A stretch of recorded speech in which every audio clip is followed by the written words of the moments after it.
Halo semuanya, para penikmat taktik sepak bola.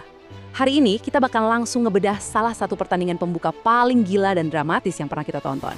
Kita ngomongin soal kemenangan 2-1 Manchester City atas Bournemouth di laga pembuka Premier League.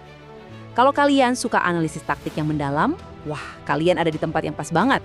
Kita bakal bongkar strategi di balik kemenangan krusial ini, lihat data-data yang membuktikannya, dan ngebahas tuntas tactical masterclass dari seorang Enzo Maresca.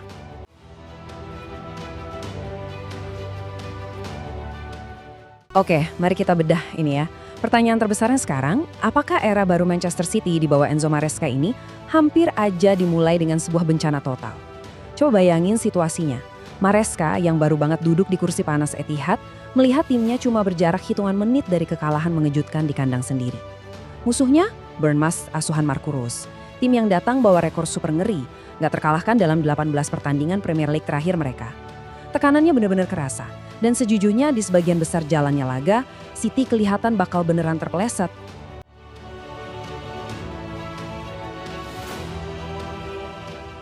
Untuk menganalisis pertandingan ini, kita bakal lewatin 5 poin utama.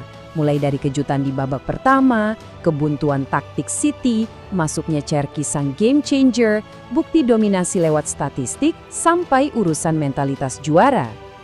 Masuk ke poin pertama. Kejutan di babak pertama. Sejujurnya ini performa yang bikin fans City nahan napas. Coba kita lihat jalan pertandingannya. Sadar nggak sih seberapa lamanya City harus tertinggal?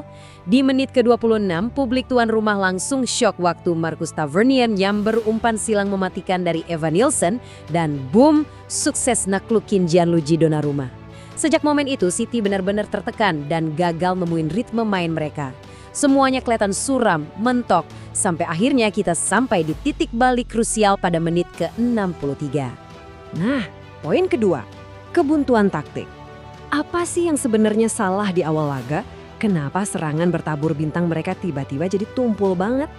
Kalau kita bandingin serangan City sebelum menit 63 dan setelahnya, perbedaannya tuh bener-bener kayak bumi dan langit. Di babak pertama, serangan mereka lambat dan gampang banget ditebak. Erling Haaland gagal nuntasin peluang dari pergerakan bagus Nico O'Reilly, terus tembakannya Rico Lewis juga dengan gampangnya ditangkap sama kiper Bournemouth, Đorđe Petrović. Tapi begitu O'Reilly ditarik keluar dan taktik diubah di menit 63, City langsung berubah wujud. Serangan yang tadinya tumpul berubah jadi gelombang tekanan yang gak ada habisnya. Biar lebih jelas, kita ngomongin data ya. Poin krusialnya ada di metrik expected goals atau XG. Buat yang belum tahu, XG ini ngukur seberapa berkualitas peluang yang diciptakan. Perhatiin deh, di babak pertama, Bournemouth sebenarnya ngunggulin City dengan XG 0,55 berbanding 0,49. Ya, kalian gak salah dengar, Bournemouth lebih bahaya. Tapi lihat apa yang terjadi setelahnya. Total XG Bournemouth cuma naik dikit ke 0,63, sementara City meledak sampai 2,36. Lonjakan dramatis setelah menit 63 ini ngebuktiin betapa drastis dan efektifnya perubahan taktik yang dibikin Maresca.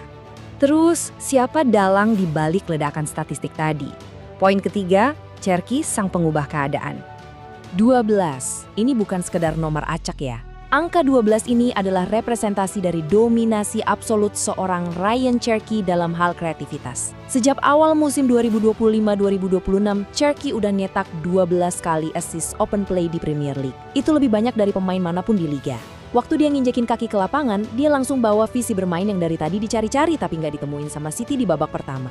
Kita bedah dampaknya satu-satu ya. Langkah pertama, dia masuk gantiin O'Reilly di menit 63, langsung nyuntikin nyawa baru di lini serang. Langkah kedua, pas waktu kayaknya udah mau habis, di menit 84, dia ngelepasin tendangan sudut super akurat yang disundul dengan mulus sama Marc Guehi. Oh ya, sebagai catatan, ini gol ke-10 Guehi di Premier League loh. Terus pas extra injury time, majisnya keluar lagi. Cherki ngasih umpan matang ke Josko Gvardiol yang dengan tenangnya ngeeksekusi bola bak striker murni buat nentuin kemenangan. Dua aksi mematikan ini benar-benar ngehancurin pertahanan Bournemouth. Poin keempat, dominasi lewat angka. Sekarang kita tahu prosesnya, mari kita lihat seberapa bersejarahnya kemenangan ini. Dan ini dengan brilian mengilustrasikan bobot dari pertandingan ini lewat data Opta. Pertama, City sekarang udah menang 15 kali dari 16 laga pembuka terakhir mereka di Premier League. Konsistensi yang gila banget kan? Kedua, Cherki resmi jadi pemain pengganti pertama Man City yang bisa nyetak lebih dari 1 kali assist di satu laga sejak Ilkay Gundogan ngelakuin hal yang sama di tahun 2021.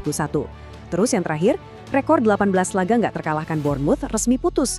Ironisnya nih, udah 2 musim berturut-turut Bournemouth kalah di laga pembuka gara-gara gol menit akhir, persis kayak waktu mereka lawan Liverpool musim lalu. Poin kelima dan terakhir, mentalitas juara. Di balik semua taktik dan statistik, ada satu elemen mental yang bikin tim ini beda. Kalau ngomongin comeback dramatis bersejarah, kita pasti langsung flashback ke momen paling ikonik di 2012, laga penentu gelar lawan QPR. Waktu itu mereka tertinggal sampai menit 92. Nah, lawan Bournemouth ini, mereka tertinggal sampai menit 84. Ngalamin ketertinggalan selarut itu di laga pembuka dan ujung-ujungnya tetap menang, itu langka banget loh. Faktanya, dalam sejarah laga pembuka Premier League, ini baru kedua kalinya ada tim yang tertinggal di menit ke-84 atau lebih, terus berbalik menang. Terakhir kali kejadian itu pas Chelsea ngelawan Charlton di musim 2002-2003. Darah juara City itu emang masih kental banget loh. Pada akhirnya, malam ini benar-benar miliknya Enzo Maresca. Dia berhasil ngelewatin shock terapi di awal, cerdik ngebaca masalah taktik, ngelakuin pergantian pemain yang super brilian, dan resmi nyatat namanya di buku sejarah klub. Maresca sekarang jadi manajer City kelima berturut-turut yang menang di pertandingan pembuka Premier League mereka. Sedikit fun fact, manajer City terlahir yang kalah di laga debutnya itu Mark Hughes, jauh banget di Agustus 2008. Kemenangan emang udah aman di tangan, tapi jelas ada PR besar nunggu di Etihad. Ngandelin keajaiban menit 84 terus-terusan itu jelas bukan strategi yang sehat buat ngejar gelar liga. Jadi, setelah nyaris dihukum gara-gara lini serang yang tumpul di babak pertama, pertanyaannya, gimana Maresca bakal nyesuaiin taktik starternya buat sisa musim ini? Apakah Ryan Cherki sekarang udah ngunci jaminan posisi starter? Ini bakal jadi misteri taktik yang seru banget buat kita pantengin terus. Oke, sekian bedah taktik kali ini. Sampai jumpa di analisis mendalam berikutnya.